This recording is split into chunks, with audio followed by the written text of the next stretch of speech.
Hey, some countries build new technologies from scratch. Some countries buy them under license. And then there is Israel, a country that learns how to turn a wreck into an advantage. A country that can take a gutted drone and pull out a system for an entire army.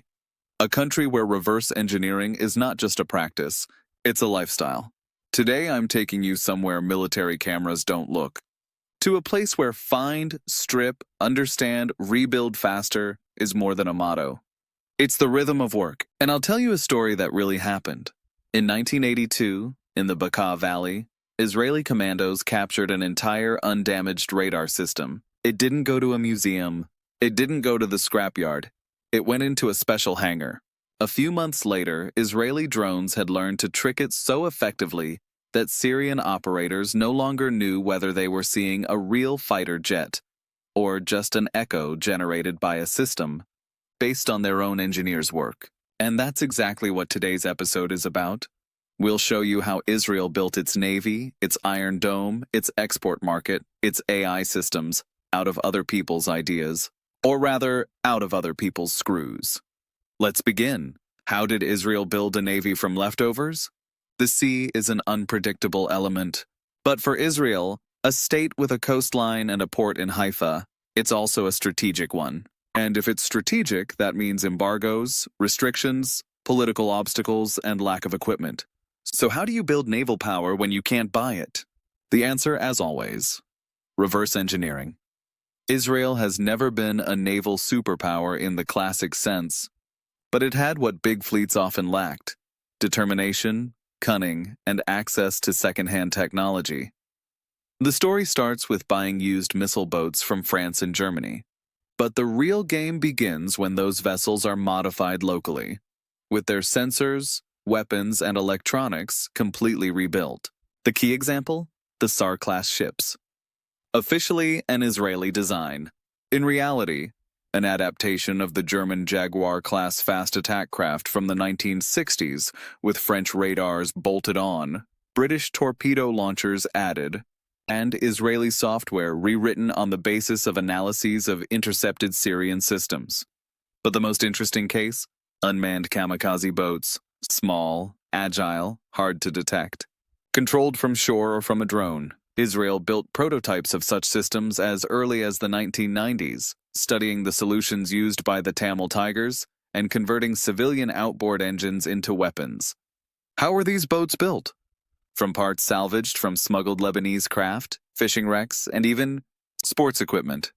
GPS modules were adapted from yacht devices. The camera? Industrial CCTV. The communications module? Copied from Iranian radios.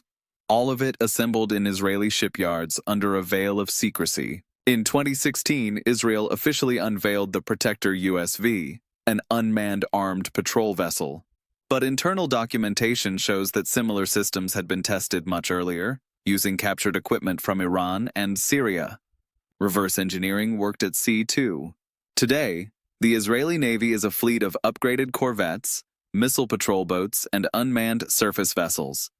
Each one is a technological patchwork: German engines, Swedish radars, Israeli software, mechanics based on analysis of Iranian ships. And as always, the most valuable thing is not what you see. The most valuable thing is what you don't hear. Acoustic camouflage systems, sonar evading algorithms, tricks taken from submarines that disappeared from enemy screens and showed up in Israeli labs. Israel didn't build its navy out of national pride. It built it out of necessity. It built it from scrap. And today, in Middle Eastern waters, you no longer ask who has the biggest ship. You ask who hears the enemy first. And very often the answer is the one who learned to listen to other people's engines. How did Israel build Iron Dome on other people's concepts? Not everything you launch hits. But if you have a technology that can shoot down a rocket with another rocket before it reaches its target, you change the rules of the game. Israel did that with Iron Dome. It sounds like a pure product of national genius, but in reality, it too is a child of reverse engineering. It began with observation. The Gulf War, Patriot missiles, US-made air and missile defense systems, shooting down Scuds. Israeli officers sat in command centers analyzing every intercept and every miss. They collected data, broke down schematics, simulated trajectories. When rockets from Lebanon hit Haifa in 2006, and a few years later rockets from Gaza rained on Sderot and Ashkelon, Israel knew a shield was needed. But not an American one. Those systems were too expensive and not suited for short-range threats. Something else was needed. Rafael, Israel's defense giant, launched the project. At first, drawing inspiration from the American CRAM systems, counter-rocket, artillery, and mortar, but quickly going beyond that. Engineers dissected every piece of existing technologies, radar architectures from Thales, NATO tracking software, control algorithms sourced from Russian technical documentation acquired by Mossad. The result? Iron Dome, a system built around a few key components. M20A4 radar, inspired by solutions from systems like the S-300, but optimized for short range. Tamir interceptors, designed to be cheap, but based on knowledge of trajectories and guidance algorithms from both US and Soviet systems. Software, the true heart of the system, able to predict impact points and decide whether it's even worth shooting. All of that on a budget far smaller than any comparable NATO program. Why? Again, reverse engineering. Israel didn't have to start from zero. It had data, it had components, it had experience, and it had motivation. Real civilian lives under real rockets. Today, Iron Dome boasts over 90% effectiveness. But even more important, other countries don't really know why it works so well. The documentation is closed, the algorithms are locked down. The sources of inspiration are scattered across 3 continents. The US co-funded the project, but Israel was the architect. An architect working off other people's blueprints. Iron Dome is not just a defensive system. It's a manifesto. You don't need to own everything. You just need access to everything and the ability to plug it together before the first rocket lands. How does Israel export other people's ideas? When others create technology, Israel thinks about how to sell it with a profit. Because reverse engineering in Israel doesn't end at analysis. That's just the beginning of a cycle. Copy, improve, patent, sell. And if possible, install it for the client, add service, support, and a healthy dose of dependency. Israel is one of the world's biggest arms exporters per capita, from missile defense to drones, from cyber weapons to battle management software. In many cases, these products carry DNA that did not originate in Tel Aviv, but in Moscow, Washington, Beijing, or Tehran. Example, the Harop and Harpy loitering munitions. Officially, Israeli designs. In practice, based on schematics of Iranian Shahed drones captured by Kurdish forces and passed to Israeli analysts. The kamikaze drones got new electronics, better sensors, modified airframes, but the underlying concept and flight profile remained strikingly similar. Another example, electronic warfare systems sold to India and South America. On paper, fully innovative. In the code, echoes of algorithms from Syrian systems analyzed decades earlier during the Cold War. Often the same quirks, the same transmission vectors. Because reverse engineering doesn't just teach, it also leaves fingerprints. Israel is not afraid to sell to countries that are worlds apart politically or culturally. Azerbaijan and India, Colombia and Germany, Greece and Vietnam. What do they have in common? A need for an edge. And that edge often doesn't come from a clean lab, but from a well-copied enemy system. Again, the legal angle. Israel has not signed a whole set of international agreements regulating the origin of military components. That gives it operational freedom, and with high demand, an economic advantage. Thanks to reverse engineering, Israel can promise rapid deployment, robustness proven in real combat, systems hardened against the same attacks it once tested on its enemies. And that brings us to the key point. Israeli exports are not just about selling weapons. They're about selling advantage built on other people's hardware. We know your system. We know how to break it. We sell a system that can fool it.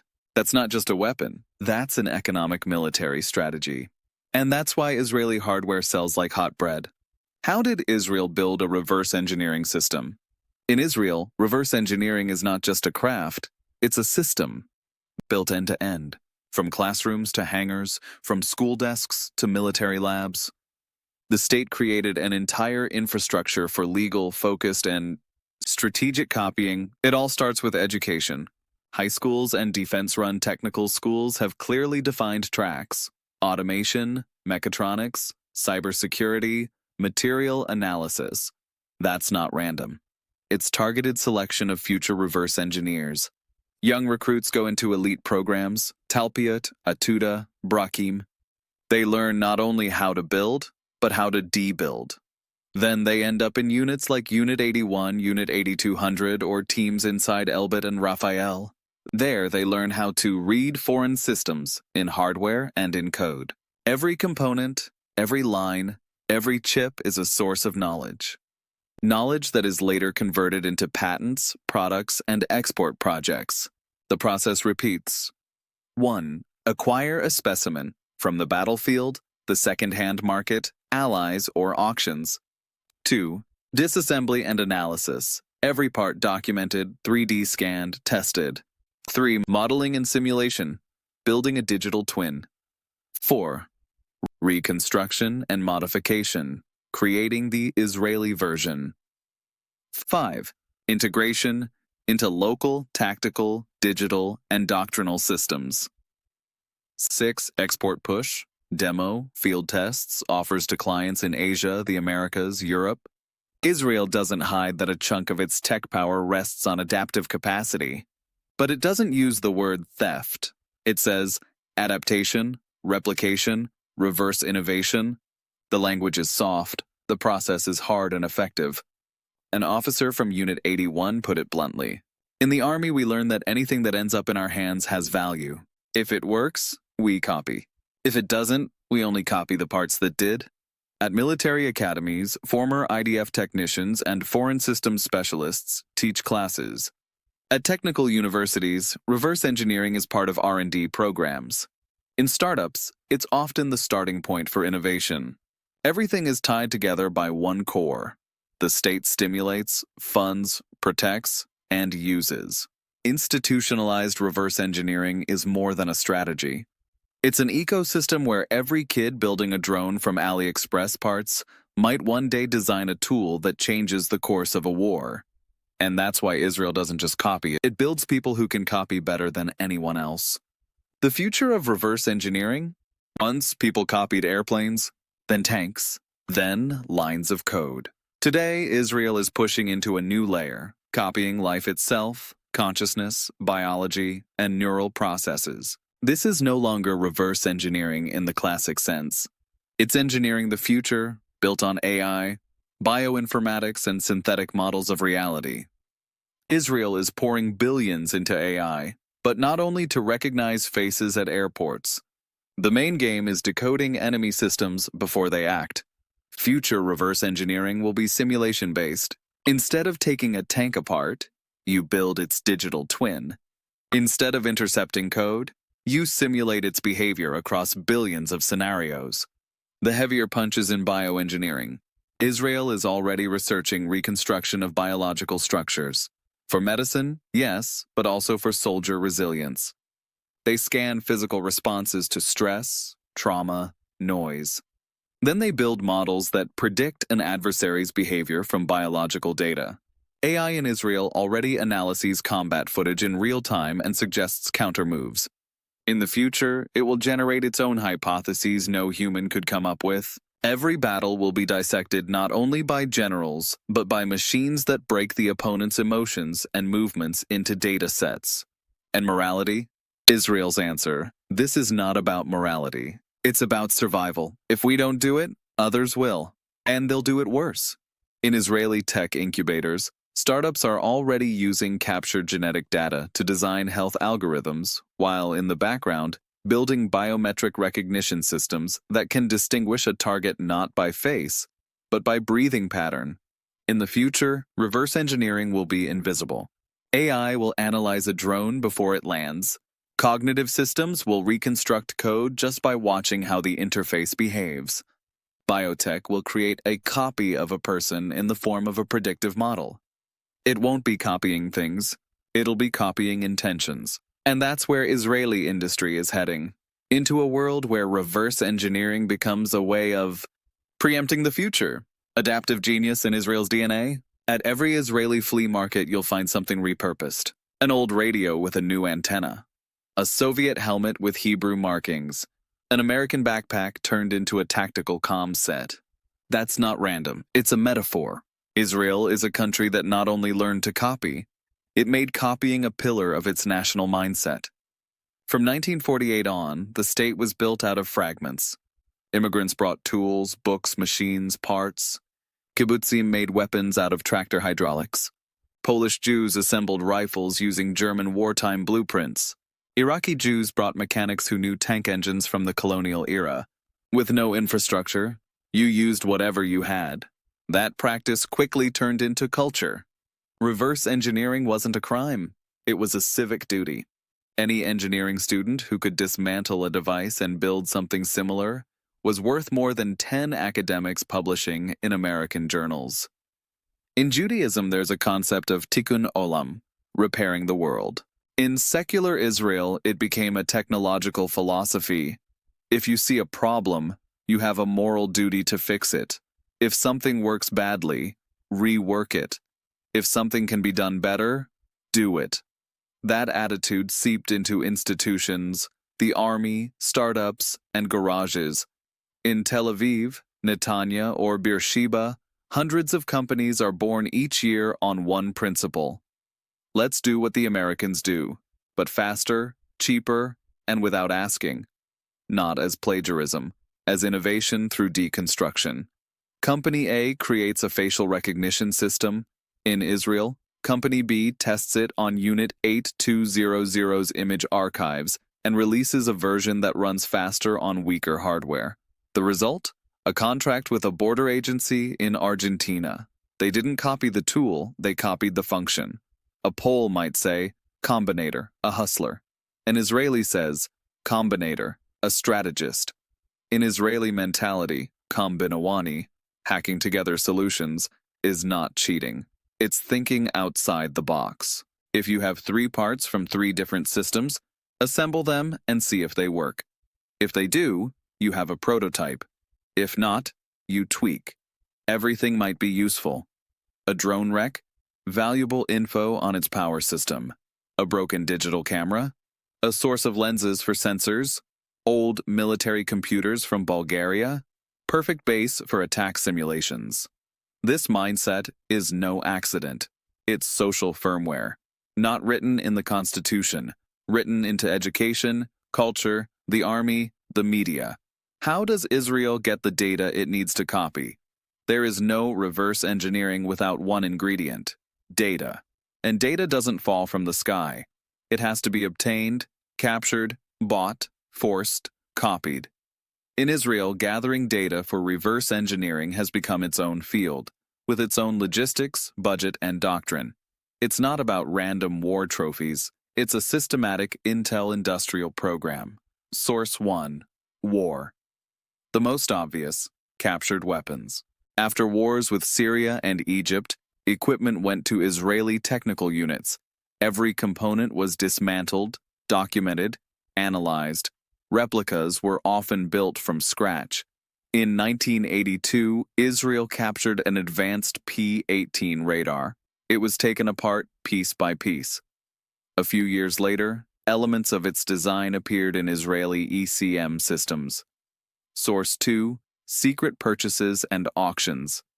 All it takes is an auction of surplus military gear in Europe or Asia. Officially, private companies are bidding. In reality, fronts for Israel's defense sector. Example: the purchase of Russian systems from former East Germany via a Swiss company that conveniently vanished soon after. Source 3. Industrial deals with developing countries in exchange for training and technical assistance, access to their weapon stockpiles. Soviet-era gear from the 70s, Chinese clones of American systems, optoelectronics from Pakistan, components from Indonesia. Everything cataloged, scanned, mapped. Source 4, Mossad. Theft of Mirage documentation. Grabbing S-300 data. Operations against Iranian systems. Modern Mossad is also cyber. Supply chain attacks. Breaking into industrial servers. Infiltrating companies via fake contracts and tenders. Source 5. Darknet and hacker forums, monitored around the clock by special teams. New firmware file, new leaked source code, straight into the queue. Example, a leaked codebase of a Chinese anti-drone system appears online. Within 72 hours, it's sitting in a lab in Haifa. Source 6. Fragments. You don't always get the whole drone. Sometimes just a PCB board or a heatsink. In Tel Aviv, there's a unit nicknamed Digital Bone Reconstruction. They assemble a working model from whatever pieces they have. Reverse engineering from fragments. Engineers read production dates from solder layers, determine metal origin, map screw imprints. Source 7. Manuals, leaflets, patents, yes, even leaflets. A user manual for a Russian radar system obtained in Iraq helped predict its reaction to jamming. An old Chinese patent was used to build the cooling system in the Harpy drone. Source 8. System-level analysis. Watching how an enemy system behaves. Does it delay reaction when a drone approaches? Does it change frequency? Does it reboot? All of that is data. Data that feed Israeli algorithms. When Iran shot down a U.S. drone, Israel studied how the comm systems reacted. From that analysis, they created a rulebook for electronic warfare. Source 9. Cooperation with foreign companies. Joint projects, officially about satellite comms, often serve as a smokescreen for getting design data.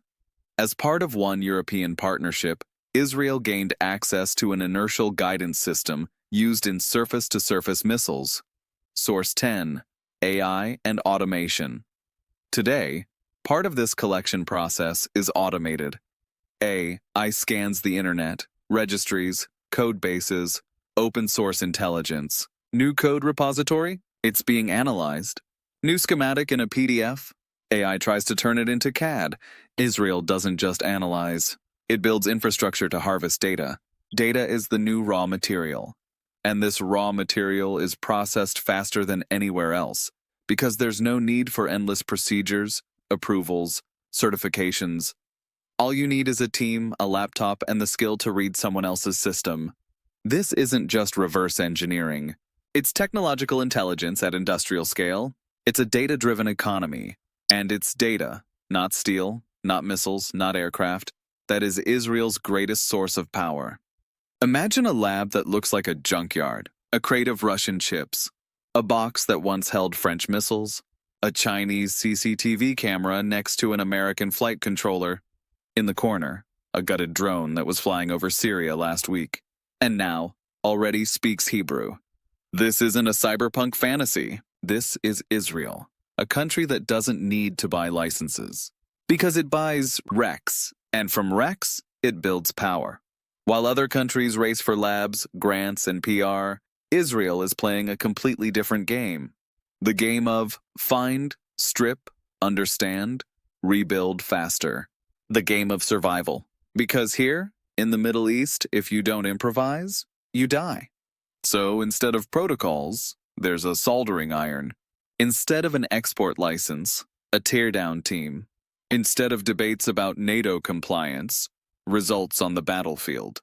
This is not a country of plagiarists. It's a country of data surgeons, recycling engineers, agents of logic, dealers in advantage, technical guerrillas. And that's why, when you ask, how is it possible that such a small country dominates technology so effectively?